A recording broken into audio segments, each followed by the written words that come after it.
Welcome to Sticky Interviews. I'm Nathan Simmonds, Senior Leadership Coach and Trainer for MBM, Making Business Matter, the home of sticky learning. We are the provider of leadership development and soft skills training to the grocery and manufacturing industry. The idea of these interviews is to share great ideas, great concepts and great ways these skills are being used to help you be the best version of you in the work that you do. Welcome to the show. Welcome to today's interview. I have the pleasure of interviewing Becky Neale today, HR Director, expert. I've got a phenomenal bio from here, which is worth reading just in itself. And then we're going to get into some serious questions about high performance teams, about return to work, which is so very poignant for right now with the, as we're recording this, DIY stores opening and people going back to business, but also other businesses returning their people from home as well. And also looking at employee engagement off the back of that, which is why I wanted to have this conversation with Becky and the direction that our Get to Know You went previously just exposed so many challenges that are going to come up for the future. So with a proven commercial focus, HR leader leading large-scale HR teams for the likes of RWE, nPower, Labrokes and Accolade Wines, operates as part of a senior leadership team, devises and sets HR strategies aligned to wider organisational goals. Big stuff, designing culture, values-based programs, support the development and evolution of operating models, associated change management, employee engagement. These are all big things, especially for HR directors working in a global space. But even though it's big, global, it's also hands-on. She's a hands-on operator who empowers her team to communicate in a natural, down-to-earth style. And the best bit about the conversations that I've had with Becky before now is that she takes that complexity and makes it easy for people to understand, especially in fast-paced environments. And this is why I wanted to share some of this. As I said, it's high-performance team, employee engagement, and the elephant in the room, the return to work, which I think even in normal circumstances was an elephant in the room in itself, let alone now as this environment we work in and the ecosystem we're working in changes. So Becky, welcome to Sticky Interviews. Thanks for being here. Thanks for sharing your team. First question for me, which is probably the most important question. Why do you do what you do? Hi, thank you for having me. I guess I just really enjoy working with large teams, leadership teams, setting strategy and direction, and really then just drilling down from that in terms of making them operational plans, working with employees, wider groups from the management, the leadership team, and where appropriate if you have a union in that organisation. And it's the variety, it's the complexity, and it's really driving them through and seeing results and taking employees on the journey that just really floats my boat, ticks my boxes, if you like. I love the fact that you said in that is taking these large ideas, drilling down, linking people to unions, employee safety, psychological safety that comes with when we use all those different elements and actually make them work together. So actually, I think that's the first time you've used some of those words in a conversation with me. So it's actually refreshing to hear you say that. You can't do it on your own. You have to involve all of those groups. It's a key to success in making these change projects work. And it's exactly that, because if you try and swing too much to one bias, it creates the bias. So if you have a large organization that has their viewpoint and their way of working, that's not going to fit to everybody in your business. And you have to have the cross sections and the different dynamics, so you make sure that actually you're giving the fairest and most reasonable approach to all the people in your care as a HR lead. Yeah, and ultimately, if you don't take your people on the journey with you, whatever change you're trying to make, whatever business goal objective you're trying to achieve, you won't do it. You will come across resistance, you will have people take you down different roads and tangents, and they all need to be aligned, all need to be adding value and all going in the same direction. And you can only do that by involving them, engaging them, communicating and setting the right culture. You end up with that push-pull scenario where, with the stubborn donkey, you're trying to get the donkey to move forward, but you're trying to pull it and it's pulling backwards, and actually you might get somewhere very slowly if you're lucky, but it's going to be a painful, drawn out process. Yeah, and I guess that's why really in changes you need to focus on your early adopters rather than your laggards and those that don't want to join in, because you can't gear everything to the lowest common denominator in any change that you make, but you do have to factor and consider those in. So when you're setting up that plan, or when you're setting up that change that you're going through, do you formulate a structure of what your early adopters are, and then how you then incorporate your laggards and how you cross the chasm to bring the next group of people in at the same later on in that journey? Yeah, I think you have to come up with a change management plan. You have to look at all your groups, how they're going to be impacted, how they're going to feel personally about these changes, and work through the different groups, the different scenarios and complexities and questions and resistance factors they're all going to bring. You almost need to create, you know, the personas for each group. So Dave, the bus driver, and these are his concerns. You know, Sarah, the administrator, these are concerns. Jeff, the cleaner, these are his concerns, etc. And you build out each of the characters, the what they stand for, the issues that that grouping will potentially throw at you, and the resistance, and what they can actually bring to enable and to help. You've got to look at it from lots of different angles to be able to build the plans to take it forward. You just do it in isolation of the management team want to implement X, Y, and Z, and we're going at it, you know, straight down the tracks, then it won't land as well. And I haven't heard it put that way, because that's the same as doing a client avatar, doing a customer avatar. So when you have your own business and you create your own business, okay, this is my demographic, they're of this age, of this gender, or, you know, this is what's important to them. Okay, how do we make sure we get the message to that person in a language that they understand? And brilliantly, as you put across there, is that, well, actually, what is it they're going to bring to the equation or to the situation that's going to help to move the project forward? What are their strengths? What are they going to enjoy demonstrating that's going to make it work even better, regardless of what the leadership team says they want or what they think is the best thing? How do we get everybody involved in that? Yeah, and if you take your early adopters particularly, they can show others, look, you know, it's not just the management said this was a great idea. Actually, it is. Look what's happened in my team. Look what's happened here as a result of it. It's working. It's doing the right thing. Yes, these are the teething problems we found, but we've listened to people, we've asked for opinions, and now we're focusing on this.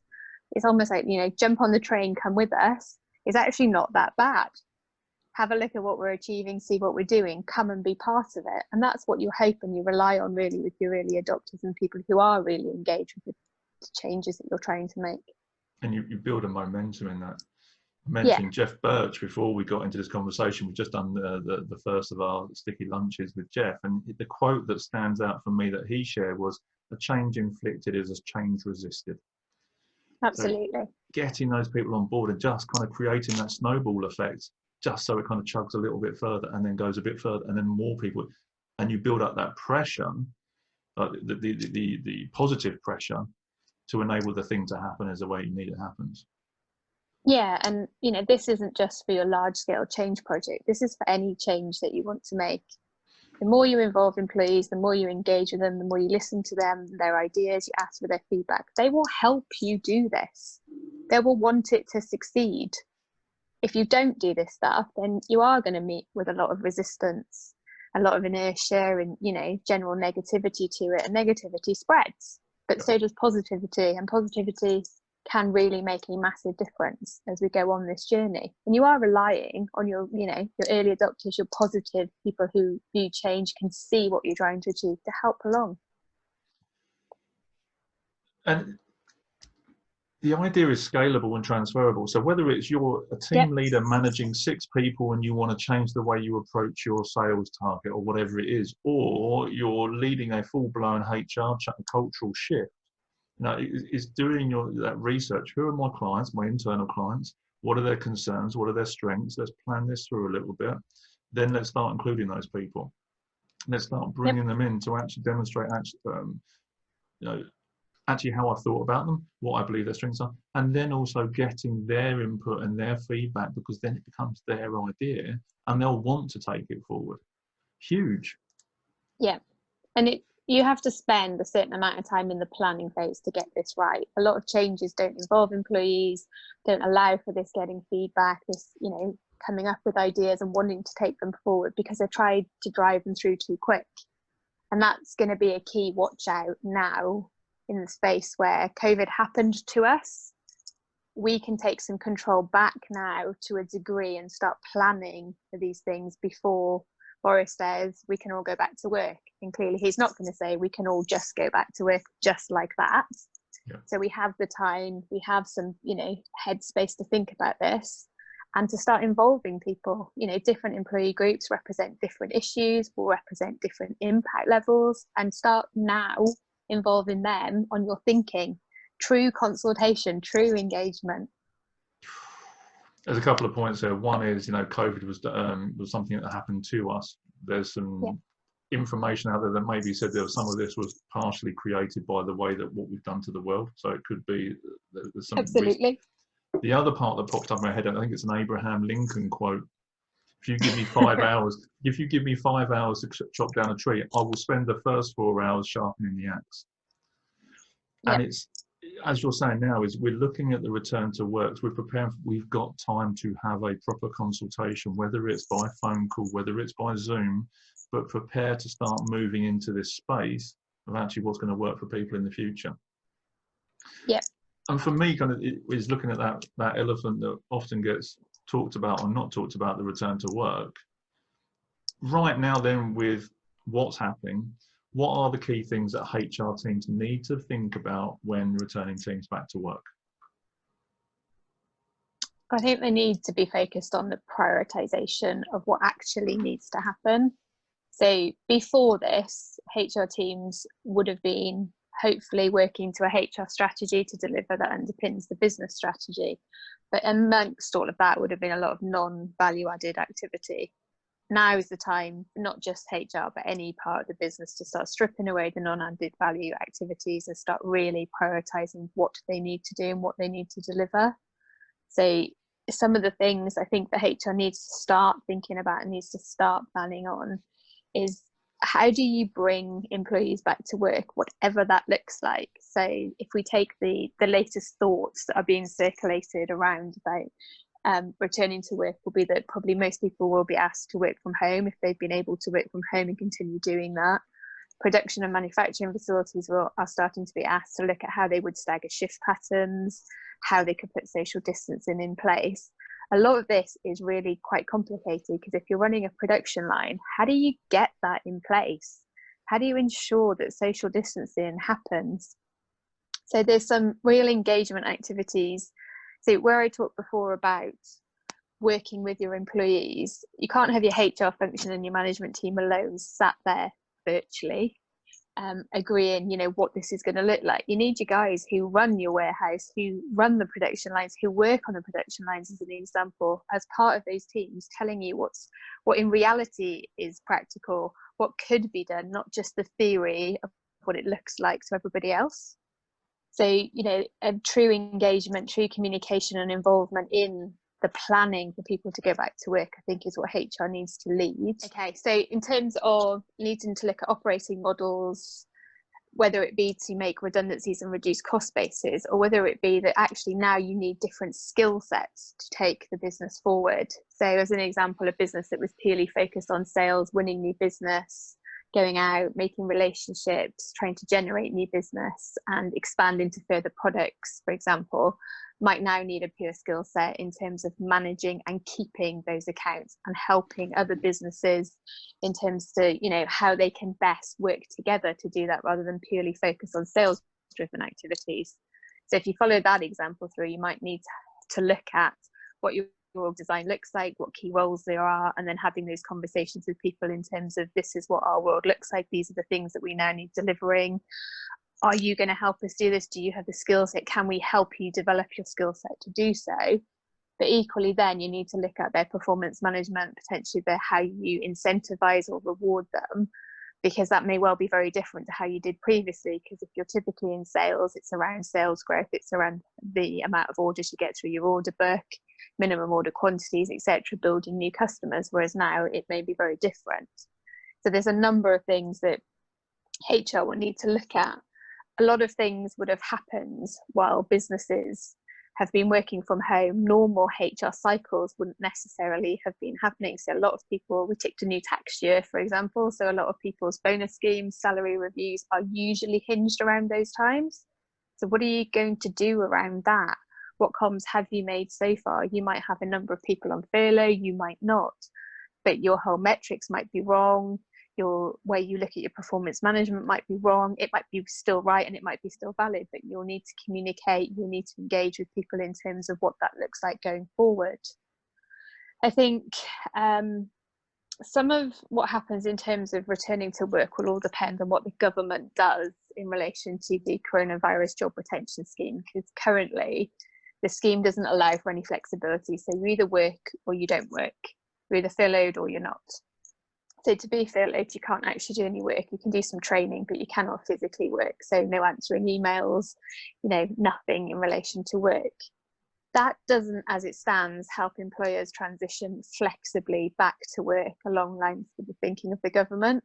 So if the government potentially wants to change that scheme, it could look at whether it allows reduced hours, for example, on an element furloughed, percentage-wise from a cost that you can recover, etc. At the minute, it's very inflexible, but it was very quickly designed to reduce mass-scale redundancies. But now we're looking at return to work. They need to review that, because potentially you're just delaying mass redundancies if you don't look at the level of flexibility that comes with that scheme. But equally, you'll need to look at how you monitor it, the criteria you put in place, because the minute you introduce some flexibility into schemes like that to enable businesses is the minute you will actually open it up to abuse as well. Yeah. And, rightly or wrongly, there have probably been a number of organisations who have used that scheme who potentially don't need to use the scheme. But, that's a conversation for another day. Mm. But I think ultimately the thing that they need to be looking at from a HR point of view in conjunction with the business is there will be an element of health and safety as well, albeit you should draft the health and safety specialists in for that, because some businesses have just been closed. The working from home happened almost overnight. People locked the doors, they walked out. What sort of state was your business left in? What sort of nasty, lurky things are, hanging around in your offices? Your cleaners wouldn't have been in for a long time. Mm.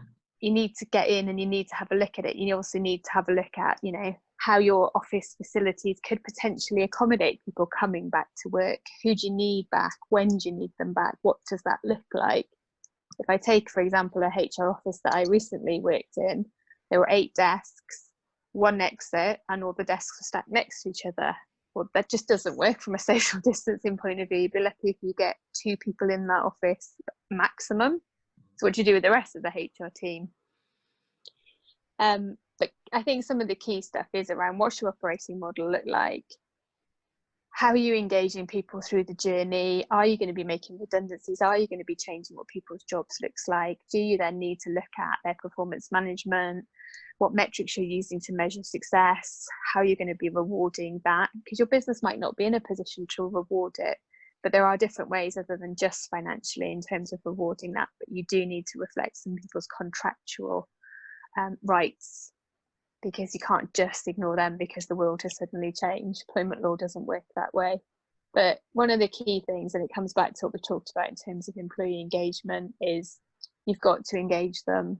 What people did when we were told to all work from home and all of this happened, and what they do now and next will really underpin what their employee value proposition looks like, what their employer brand looks like, what the perception internally and externally of your organisation looks like. And that's really, really important. You only have to look at, the bad press that Witherspoons, for example, have had throughout this. And there are a number of other companies I could list where, don't particularly wish to pick on Witherspoons, but, Tim Martin was all over the news in terms of the way he handled this. So the way he brings people back to work, he could redeem himself, but to a degree, depends how forgiving people are. But how you treat your employees throughout this whole process, and particularly now in terms of bringing them back to work, your operating model looks different, whether you need to make redundancies, change roles, etc., is really, really quite key. I think the vital thing is how you say people come back to work. And I know from my experiences of certain organisations where they said, no, home working isn't an option. Yeah. And all of a sudden COVID-19 lands this situation. And actually, home working is a very viable option. So what was the reason for the dialogue previously? Was it for your own benefits or for the employees' benefits? The other side of that is then returning people back to work. and I will, I'm making a prediction here that there will be a percentage of companies that will attempt to bring people back to the old model. Yep. And they will switch off home working as an option, and you have to come back and sit at your desk for X number of hours per week and do it. And the engagement of those individuals will go through the floor. And over a course of time, they will lose that talent. They will lose those people, whether through mental health or whether through people actually just transitioning into other organisations that actually do facilitate that space. So I think there's a balancing act to be had there.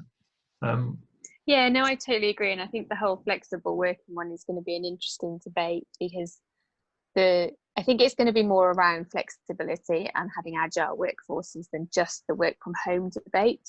Mm-hmm. Because, you take my situation, and it won't be unique. My husband and I are both working. We've got 2 young kids. Working from home is not what working from home would normally have looked like for us outside of the pandemic. Got a 3-year-old and a 22-month-old. They don't understand the concept of Zoom calls and trying to do emails and trying to do work. They are running around like lunatics and breaking up fights every 5 minutes. It's quite difficult. It's quite stressful. It means your working day has to adjust. You need flexibility in that. Mm-hmm. Normally they'd be at nursery, and I wouldn't have to worry about any of that. I would drop them off. I would pick them up later. And actually my day and what I can commit to an organisation is actually longer, because I don't have the travel time then from nursery drop off to work, etc. I don't have those type of pressures to actually get more out of me then. So I think it is going to be more around flexibility and agile working than it is necessarily everyone wants to work from home. I don't think everybody has enjoyed the experience of working from home, whether they've got the distractions I've got or not.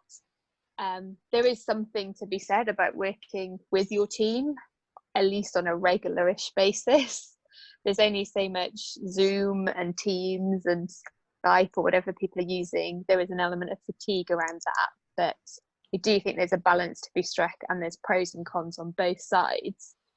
But employers have had output delivered. They've had the commitment from their employees. People have been delivering results, albeit people like me might need an element of flexibility around some of this stuff. So it isn't necessarily with you at 5 o'clock, but it's with you that day. Yeah. But I think everybody's had to do some level of flex around that. So I do think there will be a whole flexible working agenda, but I don't think it's necessarily going to be this massive influx of everybody wants to work from home. But I do think people will now appreciate that things can be done from home and that there can be flexibility. So there should be less rigidity, less resistance. And people should start to be measured a lot more on outputs rather than physical presence. You're reading my mind, and I think I think we touched on this before. But another one of those predictions I'm thinking is going to be a problem, or potentially a problem or challenge for people, is we go back to this measuring people by the number of hours they spend at a desk, when actually they've probably been getting some of their job done without the distractions in 3 days rather than 5 days, because they haven't got the trivialities or bureaucracy or politics or whatever that's happening. They can just get on with their job. So our business is going to be focusing on results output rather than hours at a desk. I hope so, but time will tell on that one. And how you measure people, how you reward people, they're all linked in terms of that as well. And I think it then ties back to what you were saying of, actually, and there'll be 2 routes for this. They'll be saying, well, you can get your job done in 3 days. What can you do with the other 2 days? So there'll be the people that try and put extra pressure onto these people, that rather than celebrating they're doing what they were paid for anyway, at whatever speed they want to do. Then the other part will be, will organisations try and put too many responsibilities into an individual? So rather than kind of having one kind of bubble of skills and focuses, and end up with 3 or 4 different hats, and actually that hat switching then becomes too complex and then pushes people to their limits in a different way. Yeah, and that ultimately will result in burnout, and you'll end up being sort of jack of all trades and master of none as well. Agreed. And it's which master are you serving the most, because it won't just be one at that point. There's some interesting things for businesses, for HR, for all those elements to really bear in mind. Actually, how do they increase and improve or maintain the engagement for those that want to have the flexibility to be at home, those that want to have the flexibility to be in work as well, and making sure the right focus is for the outcome, whether it's results focused, whatever, or outputs focused. how they then incorporate that into the business model, the new operating procedure or ways of working, sorry, for the future. It's going to be interesting and complex. Yeah, and I think there's some work that you can do with leaders and managers in terms of upskilling them on how to manage properly remote teams, remote working, agile working, and equally with teams. There's a lot of work that can be done around, if you just take the insights personality profiling tool, for example, understanding in a team what everybody's strengths and weaknesses are, really making sure that your team then understand them, play to each other's strengths, compensate for other people's weaknesses by using somebody else's skill set that is stronger, develop people in those areas. And once you've kind of worked all of this sort of stuff out, managing remotely, managing agile becomes a lot easier. You will have to change your management style, the way you behave, to be able to cope and to manage and work this way. You can't suddenly have a flexible approach to working if you have an inflexible approach to management. Absolutely. And it's that rigidity, it's that holding on that holds you back. If you think it's going to be one way for all ways, you're going the wrong way. And it's just, we've got to have that flexibility. It may have served us up until this point, but it's no longer going to serve us. Let it go, because it's just going to become an anchor that's going to be holding you back from sailing in the direction you need to go. You talked about insights. At MBM, we use the HBDI, so the Herman Brain kind of instrument. But it kind of, there's similar sorts of things that give you ways of working, ways of thinking. Okay, what's this person's approach? Okay, let's really tap into that. And again, as we talked about earlier, what are their strengths? Let's help them bring those strengths to the forefront. So actually, when we've got a change, we've got a project or something that is happening inside the business, we can make the best use of that. So that person feels like they're adding value constantly rather than feeling restricted or held back. Really important. Yeah, and it doesn't really matter what tool you use. I just, that one I talked about was quite a simple one and one for people to grasp. But if you sort of link it back to what I was saying before in terms of involving the right people at the right points in time to make your planning and to implement it. Yes. If you had a really good tool and you really understood your teams and how they work together, you could very easily draw different people into different projects based on their skill sets and the areas that they work in. You can make your life so much easier. There's a lot of work to be done around this going forward, and some of the organisations had started this. And it was underpinning things like their management development programs, their leadership programs, some of their team working activities. But sometimes that's deemed as nice to have activities, depending on the level of budget you've got, the time you've got, etc. So it needs to move more to the forefront. Maybe not immediately, because there will be some other priorities. Some organisations will literally be making ends meet at the end of each month and be able to take their organisations forward. So that might be, the next phase or the phase after that for them. But there will be other organisations who are actually okay, and putting people to work from home was a step that they had to do, but actually the business is still functioning. Some businesses are actually doing better. It's not all doom and gloom. Admittedly, there is probably a little bit more doom and gloom than there is positivity right now around it. When you look at the number of organisations, for example, using the furlough scheme, that must shout out an incredible message that organisations need some help right now. And I think it's one line. I don't think there are variations of a theme. I think there are businesses at various points down that continuum of where they've got this kind of challenge, and there'll be a number of businesses there, but they want to get to the next tier in that challenge. So they want to get to a point where actually they've stopped worrying about the day-to-day and they're worrying about next week, or they've got this element they need to, and so on and so.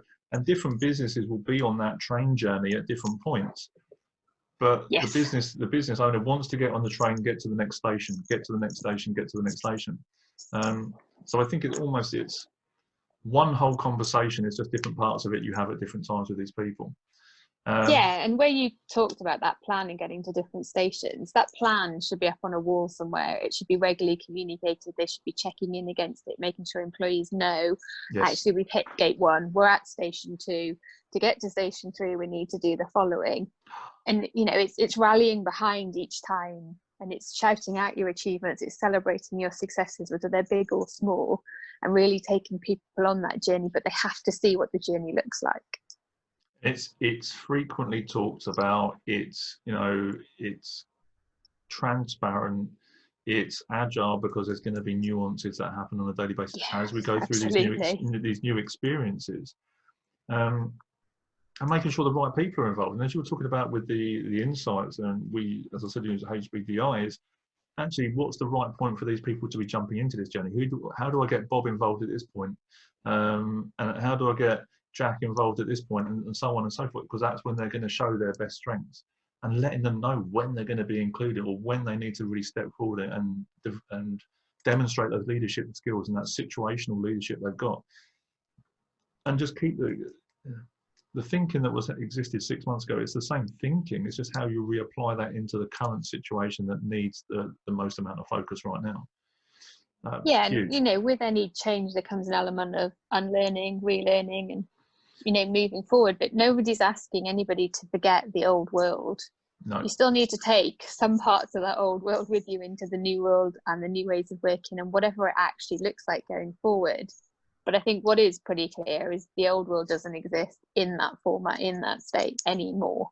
Yeah. They'll, take with it what you need to take with it, but also you need to be agile, you need to be flexible, and you need to have some kind of plan in place for what is going to look like going forward. And some of it is for organisations to shape themselves. Some of it will be determined around some of the government measures and things that it says that we have to do for a period of time and maybe forever, who knows. But you've got to start having a look at it and thinking what it means for your business, what it could mean for your business, what you could do right now. And then also, as you were saying, I was thinking, and there needs to be those, we're at this gate, we're at this station, and then having a meeting around that. Okay, what have we learned from the last train part of the last part of the train journey? What do we need to implement or shift or change, transfer, scale for the next part to make sure we get to gate number 2? And taking the time to reflect on that as a team with your people, so they are included and using their strengths, and they can see where they're going because of that transparency and that frequency of conversation. Huge. Yeah, it's managing it like you would manage a proper project, using proper change management and project management techniques. But most organizations will probably be in a little element of panic. Panic brings quickly doing things, brings reactions, being moving forward. Just slow down, pause, have a think, pull out a proper plan. Somebody manage it properly as a project, manage it properly as a change, and then you can get this done. Mm-hmm. Agreed. And I'd say slow down, pause, breathe, reoxygenate your brain rather than go into fearful thinking, which causes fearful reactions. And then apply the logic, and do your reflection, get your data, and then make the next move based on that as well, with what feels right for your people. So there's that engagement and you're looking after them, and also as a business element, so it's done with reference, reflection, so that actually you get the outcome you want to get to. Brilliant. Yeah, and I think that's why there are some pressures being called on the government now to start giving some idea of what their thoughts look like. And there was obviously some information circulating, and businesses had until yesterday to respond against some of the ideas that were being developed. They're doing that because of the feedback that you can't just switch it back on. And what does switching it back on look like? So it comes back to, there is time, don't knee-jerk reactions, think, plan, involve people, and then start to look at doing. Mm-hmm. And my brain went in another slightly different direction. Is we've done this once. It means that this lever's been pulled previously. It can be done again if we end up with COVID-20, whatever that looks like. Yep. I'm just upping the number on this. What are we learning from this? And how do we implement that moving forward and make sure that actually when this happens next time, we do it better? Because it's a process that needs to happen if we want to keep people safe in our businesses, in our families, in our communities and stuff. Yeah, this, I guess, was the ultimate test of people's disaster recovery plans or lack of disaster recovery plans. So there is a lot of work to be done in terms of updating that, reviewing it, taking a lot of lessons, and then building out what that would look like should anything happen. And hopefully it won't on this type of scale again. But there are a lot of lessons to be learned, both positive and some that, we could do with not repeating and building on. Mm. And we can incorporate that now, kind of, as long as we're going through it and we have that reflective sense in our brain that although we're going through it and we're in it, having that logic and that that kind of future focus as well. how do I make sure we're incorporating this into the plan as we're going along, or that we have those review points again to make sure we're building it in. Thinking. Yeah, and I think some of the things that people probably, when I talked about prioritization before, need to move up the priorities as a result of COVID-19 were things that they put on the back burner. They put plasters over some of their technology. They put plasters on some of their management programs, for example. Some budgets went on hold, etc. It wasn't quite the priority for whatever reason. You need to have a little look at some of those, because they are going to enable you to go forward. And if you can afford it, do the investment, whether you do it in, drip feed the investment through, or whether you have some money available to do it, or whether again it's in one of your stations on your roadmap. But some of those priorities need to work up, because the plasters came off when everybody was set to work from home. Mm-hmm. Or maybe they were poor quality plasters at the time. It might have been we did what we thought we could get away with at the time. The pressure testing meant the plaster came off, and we ended up, with all sorts of analogies about, cuts, sores, burns, infections. We've had the pressure test, and we've had it at a global level. It's not just one organisation; it's every organisation. In yourself, in your family, in your business, every element. And it's just. I know there's a few people I've seen on LinkedIn that say, "Oh, if you're not learning something while you're at home doing this, well, you're wasting your time." But for business people, we are learning things every single day about how we think, how we approach things, how we make it, more not secure, because there is no such thing as complete security. How we mitigate certain challenges, so that actually when the next crisis comes downstream, we've got some more levers and more buttons to push to help us overcome that faster and keep us moving forward in the best possible way. Yeah, and I think everybody has learned something, but some people and some businesses are in survival mode. They're literally ploughing every hour they've got into saving their business. They don't have time to do the online learning.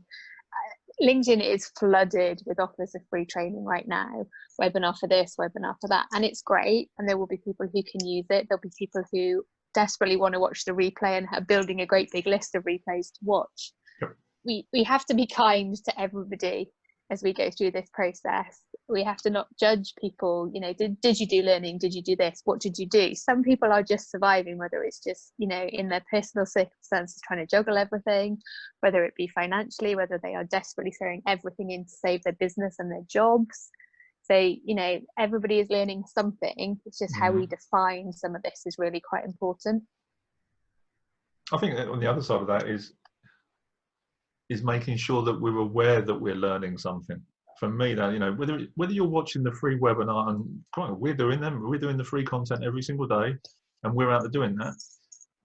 But if you're out there fighting to make sure that your business survives this and you're able to move forward in 2 months, 3 months, 4 months, or whatever, is making sure you're taking time to reconcile what the actions you've taken during that day. Okay, is this helping me? Is this moving me forward? And developing that thinking as you're going real time. Not necessarily watching the free webinar, because that may not be your focus at that point in time, because that's not going to help you maintain your business. But okay, what did I do today that's helping me to move forward? What am I doing today that means that I can make sure that these guys are still employed when we come out of this? How am I connecting with my suppliers and my smaller clients? All those different things that are just, okay, how do I make sure I build this relationship for now and in the future? Because the world's going to be very different in 3 months' time. And as long as you're asking yourself those open coaching questions that keeps developing your thinking, that full well that when you come back tomorrow, you can make a 1 degree improvement in what you're doing and what you've done, so that you are continuing to make that growth, because that 1% will compound, and that, even if your business doesn't make it out the other end, you will have this huge raft of knowledge and understanding that you can apply into the next business, the next organization, the next team that you're leading, whatever it is, because you've come through this and you have taken the time to learn that, rather than giving yourself a hard time for being in a crisis situation, for being in fearful environments. It's important we do this. I think, thinking about that and leading on from that, what are the most important considerations for the return to work when we're bringing people back into organizations? I think it depends what happened, so to speak, in terms of your organisation during this time. So if you had to furlough the vast majority, if not all of your staff, then your considerations are somewhat different. Do I have a viable business? Can I afford to bring back all my employees? do I have to do mass scale redundancies? What does my operating model look like? What does my business look like? If you're in a different situation in terms of, you were able to operate, you're doing okay, you just have all your workforce working from home, then that's different in terms of the key priorities there will be around taking employees on the journey with you, working with them to build what this plan looks like, clarity on what the new future is, how that's going to work, what you expect from your employees. For others, there'll be a combination, because if you had a production facility, for example, if you're a logistics operator, and there'll be loads of other people who've just not been able to work, but can start to drip feed that back on, can start to turn parts of it back on, and that will be around retaining people's skill sets that you're going to need.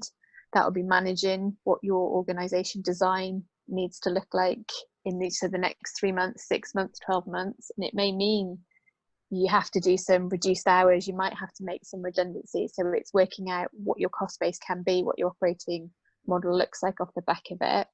I think no matter what state you're in and where your plan is and how you're going to get forward, some of the key considerations has to be how you're going to thank, recognise, reward your employees for all the effort and discretionary effort they put in to keep your business going. Whether they did just take furlough, whether they've done extra learning development, that's not really in question. But if they were furloughed, for example, they did that.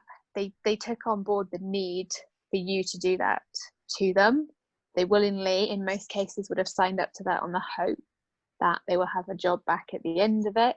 That's a different group of people you need to look at, thanking them, working with them, whether they all come back or not. And I think leadership really will be key. How do we manage teams when we come back? We've talked about agile working, we've talked about flexibility, we've talked about, you might have to play to different people's skill sets, you might have different skill sets that you require going forward. I think there'll need to be more clarity in general in terms of what are we asking people to do, because we probably haven't refocused a lot of people whilst they've been working from home, or for those who still have to go into the office, for example, are probably still doing the same tasks that they were doing before that, but what do they need to do going forward? I think there's quite a lot that we need to be looking at, really. Reducing non-value add activities, really making sure people are really, really clear on what they need to do, what our operating models look like, what our plans are, and just involve, communicate, engage with them.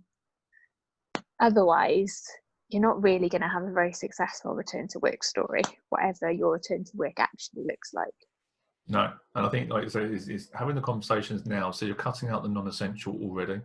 You're already looking as a leader or in a business of what are the core strengths and key strengths of these individuals. What does that plan look like? Not having all the pieces perfectly in place, but having that dialogue with them, so that you can start having that conversation. And I think some of those businesses, and I think there's a few out there, already know that some of those people won't be coming back from furlough. Yeah. And it's about having the honest conversation. It may not be the most comfortable conversation. It is the most decent conversation to have, as long as you can say whatever you want to say to someone, as long as it's done with absolute love and respect for that individual. Absolutely. And it's getting that conversation in early, so people aren't sitting there on a whim or a hope, because it will be the people that are sitting there on that thought maybe they might have their job to come back to at the end of this, and all of a sudden they're surprised by the fact that they're not coming back to their job. That's going to be the ones it's going to be most painful for. And I think having that conversation now. And people should, and hopefully they are, talking to their furloughed employees, however they're choosing to do that, when they're off. It's no different if somebody was off on maternity leave, someone was off on long-term sick. You still need to be talking to your employees. They are still your employees, whatever situation that they're currently in. They need to know what's going on with the business. They need to have some kind of answers to, is it likely that I'll be coming back? If I'm coming back, will I be full-time? Will I be part-time? What's going to happen? Will I have, a job? What does that look like? You've got to start having honest and open conversations with people, because if you are really thinking that a lot of these people aren't coming back, or a certain percentage aren't, then you should have already started your consultation around this. Because true consultation starts when you start thinking about what your operating model will look like and if you're going to change it. So there's an absolute necessity for businesses. Okay, there's the data, whatever the day-to-day looks like right now, you know, making sure you've got clients, big, small, whatever, your suppliers still exist, so you're building these relationships, making sure these two elements of your relationship. And also that third element, you know, is actually have I looked at what a month, 2 months, 6 months from now looks like as a staffing, and doing that costing, and making sure your commercial teams are looking at this, your HR teams are looking at this as well, and start to have those parts of the conversation. In truth, you know, the question that I ask people in a lot of our coaching trainings is, who here likes surprises? And the truth is, no one likes surprises, because the answer is always, oh, it depends what it is. Well, if it depends what it is, it's not a surprise, is it? We don't enjoy it, so we don't want this stuff sneaking up on us. And as leaders, it might be the thought that's at the back of the head, the one we least want to deal with. But the truth is, and I think it was Brian Tracy that said it, and you know, you have to eat the frog first. You have to go and do the uncomfortable things first, and crack on, because that's the most important thing that's going to happen for these people. Not for you, it's because they are in your gift, they are in your charge. And if you're treating them, or you're ignoring that fact, one of the key facts about their life, you know, you're creating a real pain point for that individual that's in your gift. And that's not okay. The other part of that as well is some of your furloughed employees will be coming back to work. And there have been employees who had to pick up some of their tasks because some of the stuff needed to be done, but it couldn't justify the person staying to do it. So, you know, X number have stayed on and are working, be it in the office, in the factory, you know, however they're doing it, or at home. There is an element, rightly or wrongly, of resentment from some of those people, particularly if they had been furloughed and what their earnings would have looked like. And then their colleagues, you know, are at home doing whatever they're doing. There's a lot of people doing up their houses and their gardens. There's a lot of people obviously looking after their kids, or, you know, doing whatever else they're doing, while these people are still having to do their childcare, their day job, plus somebody else's additional activities, etc. Some people have had to take a cut in salary. Some people haven't. Some people are working less days. Some people are obviously working more.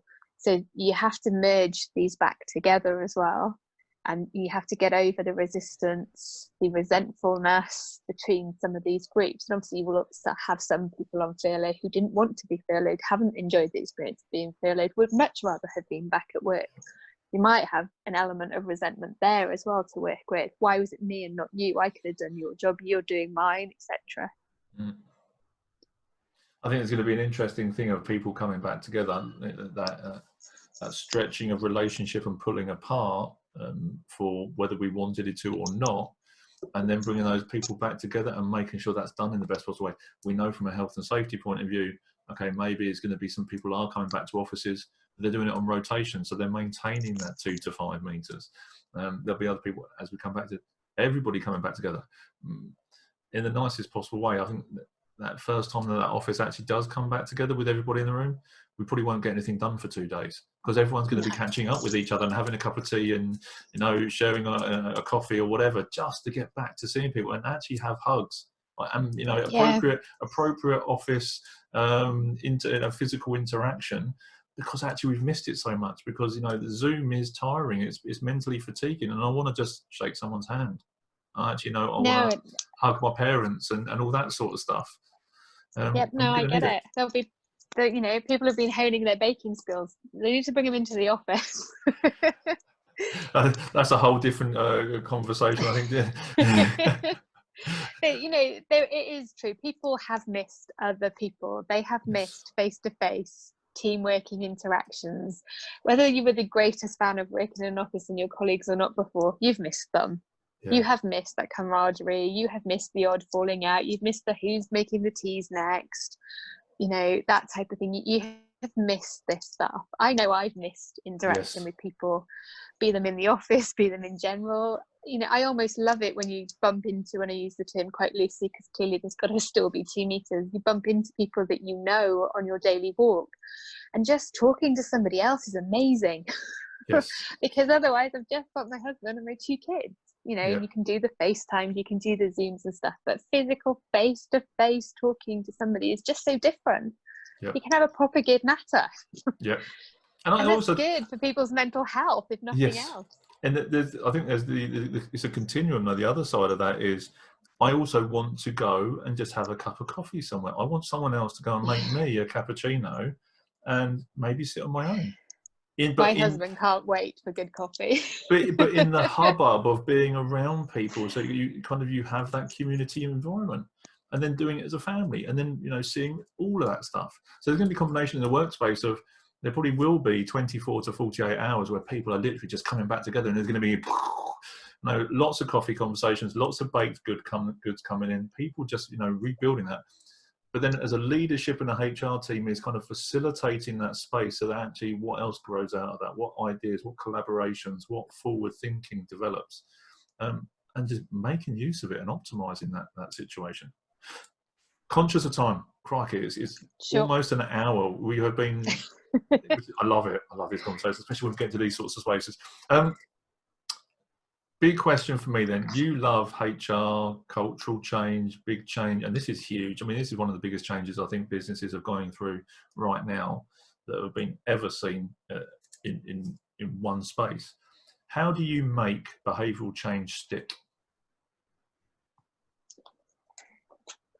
You have to take your employees with you. So you need to be creating your vision, very, very clearly communicating what that is, talking to people about why we have to do this, what the benefits are, where we're expected to go in this time frame, that time frame, etc. Coming back to our trains and stations analogy earlier, how are they going to be measured, what do their goals look like, what are the performance metrics, what are all the KPIs, how then are we aligning sort of reward and recognition frameworks, how are we aligning behaviours and values and what we expect from people, what does good look like going forwards, how we're going to recognise then the good behaviours. So we talked before about the early adopters and the benefits that they can bring, and they can showcase, they can talk people through, actually it's not so bad on the other side, these are the things we've learned, this is what we're doing.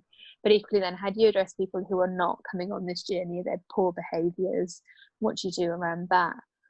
A lot of how you make change stick is just communicate, reinforce these communications, ask for feedback, engage with employees.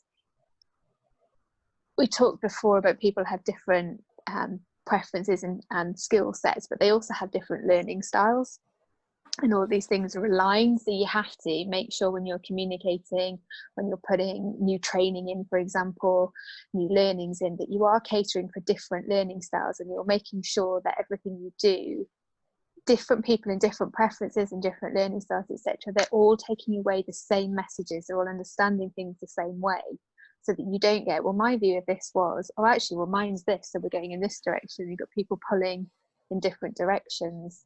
But we've talked quite a bit about late adopters and people who are really taking it and really going forward as well. But you can't develop a plan to the lowest common denominator. And I think in general, particularly in HR, we're quite bad at doing that. We do develop a lot of plans with the worst case scenario rather than looking towards what the best case should be and taking people on that journey. But equally, you do need to have a look at your different personas and your different avatars and who's going to play what part.